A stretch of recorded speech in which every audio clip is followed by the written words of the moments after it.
আসিফ নজরুল গতকাল একটা বক্তব্য দিয়েছে, খুবই বিতর্কিত, খুবই জঘন্য, খুবই ইতিহাস বিকৃত করার চূড়ান্ত লেভেলের একটা মানে বক্তব্য দিয়েছে, যেটা কেউ গ্রহণ করতে পারেনি। এবং এটা নিয়ে বিভিন্ন জন বিভিন্ন ধরনের কথা বলছে, বিভিন্ন ধরনের রিয়াকশন দিচ্ছে। পরবর্তী এক পর্যায়ে ক্ষমাও চেয়েছে এই আসিফ নজরুল। এই আসিফ নজরুল হচ্ছে গিয়ে বাংলাদেশের ইতিহাসে, আগের ইতিহাস বাদ দিয়ে যদি বাংলাদেশের ইতিহাস ধরি, আমাদের সময়ের মীর জাফর। এই মীর জাফরের ধরেন একটা সময় এই মীর জাফর ঢাকা বিশ্ববিদ্যালয়ের শিক্ষক বলে পরিচয় দেয়। এর পেছনে তার যে অপকর্মের ফিরিস্তি, সেগুলো নিয়ে কথা হয় না খুব একটা। যেরকম জাহানারা ইমাম, আমাদের শহীদ জননী জাহানারা ইমাম যে ঘাতক দালাল নির্মূল কমিটি তৈরি করেন, এবং যেখানে হচ্ছে গিয়ে ওই যুদ্ধাপরাধীদের ফাঁসির দাবি প্রথম উঠে আসে, সেই জায়গায় এই ঘাতক দালাল নির্মূল কমিটির একজন অন্যতম সদস্য ছিলেন এই আসিফ নজরুল। এই আসিফ নজরুল তখন বয়সে তরুণ এবং হচ্ছে কি একজন ব্যারিস্টার, আইনজীবী। সেই হিসেবে তাকে খুবই স্নেহ করতেন আমাদের জাহানারা ইমাম। তো জাহানারা ইমাম তাকে অনেকগুলো দায়িত্ব দেয়। এই জায়গাটা দায়িত্ব একটা ছিল, যেটা হচ্ছে একদম প্রান্তিক পর্যায় থেকে যে রাজাকারদের যে গণহত্যা, রাজাকারদের যে অপকর্ম, সেইগুলোর ডকুমেন্ট কালেকশন করবার। তো তখন ও হচ্ছে গিয়ে ধরেন জাহানারা ইমামের পায়ে পায়ে ঘুরতো। এই হায়েনা, মুখোশধারী হায়েনাটা তখন মুক্তিযুদ্ধের পক্ষে শক্তি সেজে আম্মার পায়ের কাছে ঘুরতো। এই হায়েনা কি দায়িত্ব দেয় আম্মা, যে প্রান্তিক পর্যায়ে গণহত্যার তথ্য সংগ্রহ করতে, এবং ও সেই তথ্যগুলো সংগ্রহ করে। কিন্তু যখন এই গণ আদালত গঠনের কারণে বিএনপি সরকার 24 জনের নামে মামলা দেয়, যেখানে জাহানারা ইমাম প্রধান আসামি বানানো হয়, সেই 24 জনের মধ্যে কিন্তু আজকের যে মুহাম্মদ নজরুল ইসলাম থেকে আসিফ নজরুল হয়ে ওঠা এই যে বাটপার, এই ওর নামটাও ছিল এই মামলায়। কিন্তু সবার নামে মামলা হলো, সবাই সেই সময় মামলা নিয়ে প্রচন্ড ভীতিকর একটা অবস্থার মধ্যে থাকলেও কিন্তু আসিফ নজরুলের কিছু হয় নাই। আসিফ নজরুল কেন কিছু হয় নাই? কারণ সেই সময় ঢাকা বিশ্ববিদ্যালয়ের ভিসি ছিল হচ্ছে জামাতের একজন, যার নাম হচ্ছে এরশাদুল বারী। এরশাদুল বারীর হাত ধরে সে হচ্ছে গিয়ে ঢাকা বিশ্ববিদ্যালয় তখন শিক্ষক হিসেবে দ্রুত নিয়োগ নেয়। এবং তখন এই এরশাদুল বারী, জামায়াতের যে ভিসি, এরশাদুল বারীর রেকমেন্ডেশন নিয়ে সে হচ্ছে গিয়ে কমনওয়েলথ একটা স্কলারশিপ পায়, এবং সেটা নিয়ে সে দেশের বাইরে চলে যায়। এবং সবচেয়ে দুঃখজনক ব্যাপার, আম্মা যেই এই হায়নাটার উপরে সবচেয়ে বেশি বিশ্বাস করে তথ্য সংগ্রহ করার দায়িত্ব দিয়েছিল, কিন্তু এই হায়না যখন জামাতের ভিসি এই এরশাদুল বারীর হাত ধরে ও দেশ ছাড়ে, তখন এই হায়না কোনো ডকুমেন্ট আম্মাকে দেয়নি। ঘাতক দালাল নির্মূল কমিটির যত তথ্যপত্র ছিল, গবেষণা ছিল, সবকিছু ছিল এই হায়নার হাতে। এই হায়না এইগুলো জামাতের কাছে বেচার চুক্তিতে ওই জামাতের টাকায় ও দেশ ছাড়ে তাড়াতাড়ি করে, জামাতের কাছে সবকিছু হ্যান্ড ওভার করে দিয়ে। সেই জায়গা থেকে এই বেঈমান বাংলাদেশের মুক্তিযুদ্ধ বিরুদ্ধে, বাংলাদেশের স্বাধীনতার বিরুদ্ধে, জামাতের পক্ষে যত ধরনের অপকর্ম আছে, সুশীল একটা মুখোশ লাগিয়ে, নিরপেক্ষ মুখোশ লাগিয়ে, এবং হচ্ছে গিয়ে আপনার কি বলে শিক্ষকের সাইনবোর্ডটাকে ব্যবহার করে এই পশু বাংলাদেশ বিরোধী কার্যক্রম তখন থেকেই করছে।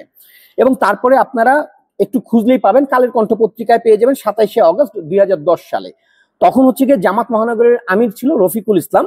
এই রফিকুল ইসলামকে গ্রেফতার করা হয়, সেটা নিয়ে নিউজ হয়, এবং রফিকুল ইসলামের কাছ থেকে কিছু ডকুমেন্ট পাওয়া যায়।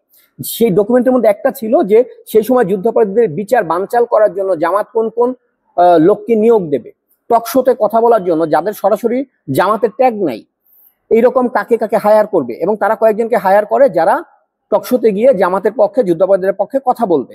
এবং সেই যে তালিকাটা উদ্ধার করা হয় হচ্ছে গিয়ে আপনার রফিকুল ইসলামের কাছ থেকে, যে হচ্ছে জামাতের ঢাকা মহানগরের তখন ইয়ে ছিল, কি বলে আপনার নেতা ছিল, তার কাছ থেকে। এবং সেই লিস্টের মধ্যে নাম পাওয়া যায় হচ্ছে গিয়ে আসিফ নজরুল, কমরেড সাইফুল ইসলাম নামে একজন, এবং ফরহাদ মাজার এবং আসিফ নজরুল, এই দুই হায়েনার কথা ওখানে লিস্টেড ছিল। এবং আপনারা মনে করলে দেখবেন 2013 পর্যন্ত কন্টিনিউ তারা টকশোগুলোতে জামাতের পক্ষে এবং যুদ্ধাপরাধীদেরকে বাঁচানোর জন্য লড়াই করে গেছে এই দুই হায়েনা। তো জামায়াতের পেইড ছিল তারা, তাদেরকে টাকা দিয়ে হায়ার করতে হবে, এই ব্যাপারটা। তো এই আসিফ নজরুল প্রতিনিয়ত বাংলাদেশের মুক্তিযুদ্ধের বিরুদ্ধে যা যা করা সম্ভব সর্বোচ্চ চেষ্টা করে যাচ্ছে। এখন বিষয় হচ্ছে, সে বলছে 71 সালে গণহত্যা হয়নি সেভাবে, 24-এ শেখ হাসিনা যা করেছে সেই তুলনায় পাকিস্তানিরা অনেক কম করেছে। পাকিস্তানিরা কাউকে আগুন দিয়ে পুড়িয়ে মারেনি, পাকিস্তানিরা কাউকে আহত করে তারপরে গুলি করে মারেনি। আরে আহত করে গুলি করার মারার কথা তো আমরা গোপালগঞ্জেই দেখলাম, একবার গুলি করেছে, আহত মানুষটাকে টেনে নিয়ে যাচ্ছে, তারপর নিয়ে কপালে গুলি করে মেরে ফেলেছে সেনাবাহিনী। এই আসিফ নজরুলের পোষ্য সেনাবাহিনী, এই হায়নাদের নির্দেশে পরিচালিত সেনাবাহিনী। জুলাই যাওয়া লাগবে না, এই গোপালগঞ্জে এই ঘটনা ঘটিয়েছে এই আসিফ নজরুলরা। এবং যেটা বলছে তার বাপ পাকিস্তানিরা 71 সালে মানুষ মারেনি, মানুষকে পুড়িয়ে মারেনি। আপনাদেরকে আমি শুধু একটা তথ্য দেই, 13ই এপ্রিল 1971 সাল, সেই সময় রাজশাহীর চরঘাটে সারদা পুলিশ একাডেমিতে সেনাবাহিনী, পাকিস্তানি সেনাবাহিনী 71-এ একটা অভিযান চালায় এবং সেখানে যখন পাকিস্তানি সেনাবাহিনী আক্রমণ চালায় সেই সারদা পুলিশ একাডেমির ভেতরে, তখন সেখানে একই সঙ্গে 1300 মানুষকে খুন করা হয় পুরো একাডেমির ভেতরে, একাডেমির মাঠের মধ্যে। ওখানে একটা চরের মতো জায়গা আছে, চরের উপরে জমা করে সব লাশগুলোকে চরের উপরে জমা করায় এবং সেই জমাটা করায় ওখানকার গ্রামের লোকজনকে দিয়ে, যাদের তথ্য প্রমাণ অনলাইনে রয়েছে। দি পলিটিক্যাল ড্রামা ফেসবুক পেজেও আমি একটা লেখা দিয়েছি এটা নিয়ে, প্রত্যক্ষদর্শীদের ইন্টারভিউর ভিত্তিতে।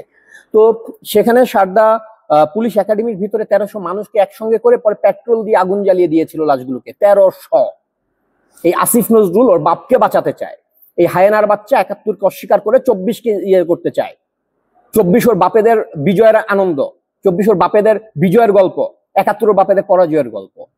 যে কারণে 71-এ কিছুই হয় না, 71-কে অস্বীকার করে এই হায়েনারা পাকিস্তানপন্থীরা 24-কে বড় করে তুলতে চাচ্ছে, জুলাইকে বড় করে তুলতে যাচ্ছে। কারণ 71-এ যেটা ওদের পরাজিত ইতিহাস, সেটা 24-এ এসে ওদের জয়ের ইতিহাস। এই আসিফ নজরুল নামক হায়েনাদের একটুখানি চিনেন, এই হায়েনারা কার পক্ষে কাজ করছে।